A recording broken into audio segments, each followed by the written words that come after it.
Want a lush, thriving garden? Try this natural plant fertilizer using just coffee grounds and water. It's an easy, budget-friendly way to give your plants a nutrient boost. What you'll need: 1.5-liter plastic bottle, funnel, used coffee grounds, 4 tablespoons, 1 liter of water.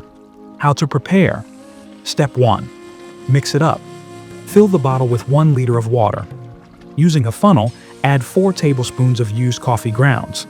If the grounds don't sink, add a bit more water to fully submerge them. Step 2. Shake and wait. Give the bottle a good shake to mix everything well. Let the mixture sit for at least 48 hours to allow nutrients to release into the water. Step 3.